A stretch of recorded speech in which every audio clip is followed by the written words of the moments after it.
The overall design of the house is built on the Brutalist theme. I wanted a space that is defined by raw concrete texture with a rugged and rustic vibe. Accent with darker tones like a cave.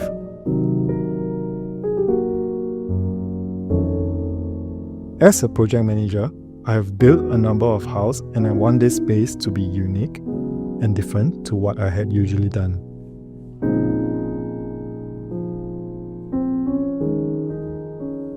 The main idea is to have a house that stays true to the Brutalist theme and complement it with other materials like glass and steel. And I'm quite certain I do not want any wood tone in the house. I had always wanted my own space to be like a cave, sort of run down, rustic with its warm-up charm, and I'm pretty lucky that my wife is on board with the idea and left me to it. She actually came up with 3 requirements for the house, which are a black kitchen, a walk-in closet, a space for a gym.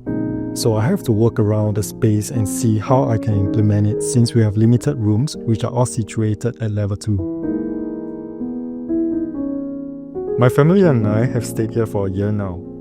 This is our first home and we want it to last for a long time. We're looking for a big executive apartment around this estate as I grew up here. We eventually settled for this Maisonette with about 140 square meter, smaller than what we initially wanted, but it's just a block away from my parents' place.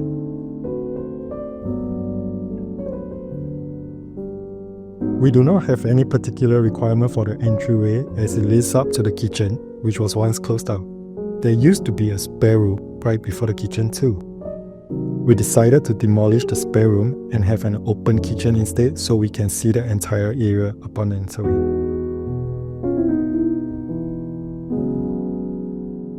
There is a structural wall to the right of the entrance which can't be removed, and since we are having the dining on the left which took over the spare room, we then decided to have our foyer area at the previous dining area.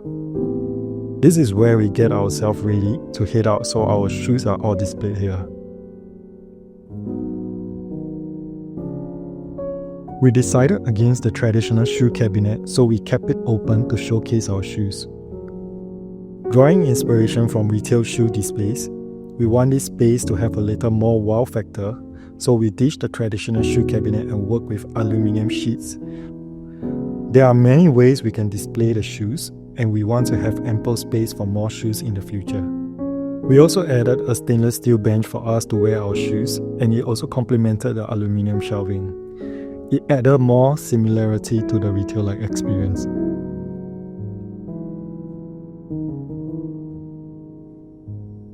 I wanted a dining area that can fit 6 to 8 people, but it's hard to source for a dining table that's not in wood or marble texture, so we decided to build our own table and bench instead.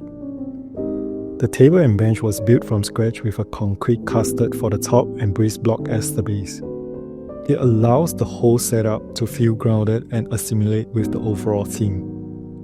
To complement the raw texture, we added clear acrylic dining chairs to not take away the attention from the crafted table.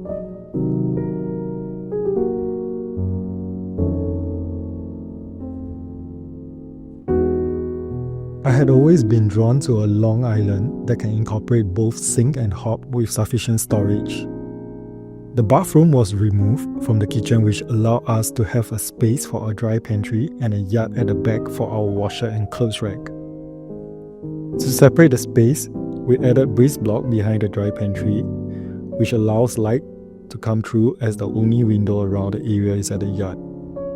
We placed the fridge at the corner, and this allowed us to further extend the storage space under the staircase and create a unique corridor to the living. Food is usually prepared with our pressure cooker and other appliances which are stored in the cabinet, so we do not see a need for a hood. The long island allows us to do the food prep all at one space, and the bonus is that we are able to have some seats on the opposite end, which is an ideal space for our morning coffee. As the kitchen is black theme, we are also very particular about which laminate to use to avoid having stain marks, and we have decided to invest in Phoenix, which allow us to match both the laminate as well as the countertop seamlessly. This also helps us in maintaining the upkeep of the space.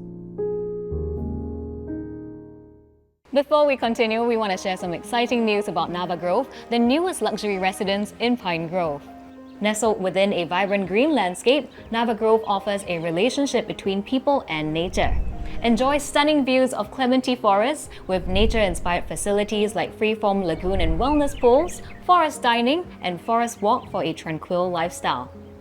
Jointly developed by MCL Land and Synamis Land, Nava Grove is a 99-year leasehold development consisting of 552 units, offering a wide spectrum of 2-bedroom to 5-bedroom units, including a private lift, all with thoughtful spatial planning, together with luxurious and aesthetic fittings. For cycling enthusiasts and nature lovers, Nava Grove has a seamless connection to the Ulu Pandan Park connector via a cycling access gate. It's also a short drive from trendy leisure spots like Holland Village, Dempsey Hill and the Orchard Shopping Belt, having close proximity to top schools like Henry Park Primary, Pei Tong Primary, as well as Methodist Girls School. So if you'd like to learn more about Nava Grove, you can visit this showroom or you can click on the link in the description below. And with that, let's head back to our tour.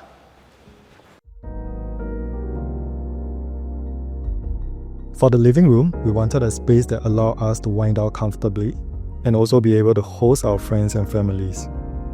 The idea is to keep the space simple and comfortable. We added a feature rock wall with open shelving to house our knickknacks, carrying the inspiration from the open shoe display at the foyer into this space. We customized a long TV console which allowed us to have more storage for our equipment and also keep the space minimal. As the living space is quite spacious, we added an L-shaped sofa and paired it off with a round concrete coffee table.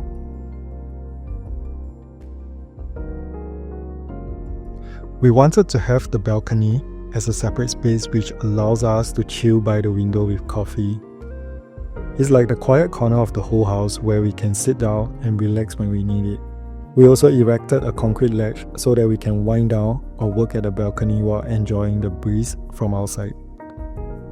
The balcony was closed up without a roof, so we can maximize the space and utilize the high ceiling we have for a double-story unit.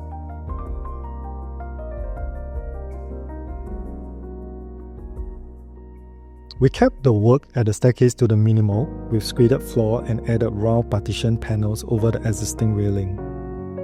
The LED strip lights run across the railing as well as the ceiling, allowing the space to be accentuated, bringing out the textures from the fair-faced concrete and rugged wall.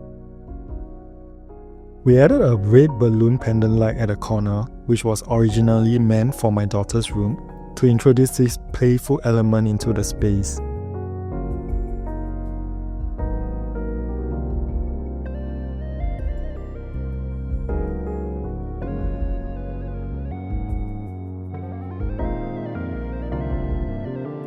As my wife works from home mostly, this is a space that we hang out a lot, thus we wanted it to be able to accommodate both of us conducively.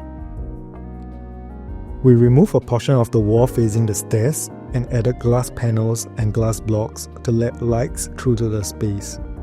The glass door to this room is different from the other concealed door for the rooms at this level. This makes it feel like we are going to an office rather than another room in this house. A customized L-shaped study desk fit both of us perfectly, and we have ample space for an office equipment setup, plus a small cozy corner for us to rest and unwind if needed.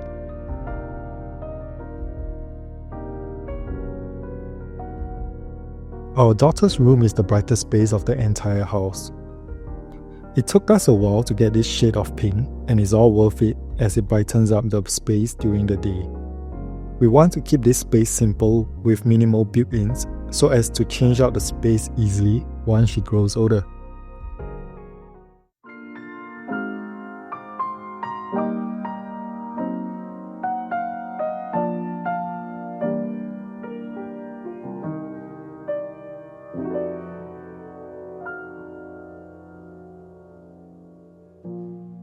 We split the room into two, a space for us to rest and another one is a walk-in closet. As this is our room, we have more creative freedom in exploring the extreme. I wanted this space to be as raw and unfinished as it can be. Both the backdrop at the bed head and the wall that separate both spaces might make unfinished and abstract forms of brutalist design. For the rest area, we have a platform and a king-size bed that solely allow us to prioritize our rest without any additional distractions. We pair it up with mismatched lighting, a wall light, and a pendant light at both sides of the bed. The walk-in closet consists of a pole system setup and an integrated vanity. On the other side of the pole system is a long chest of drawers for more storage and to cater our everyday casual wear. The master bathroom consists of tiles that resemble steel. We work with two different variations of steel, the oxidized steel for the shower and the cotton steel for the dry area. The general vibe of the bathroom is towards the darker side, and the space is accented by the LED strips and spotlighting. The common bathroom has an overall terracotta tone to the whole area. The feature tiles of terracotta tone are large format tiles that resemble subway tiles. The rest of the space continues the use of cotton steel from the master bathroom to blend in with the terracotta feature.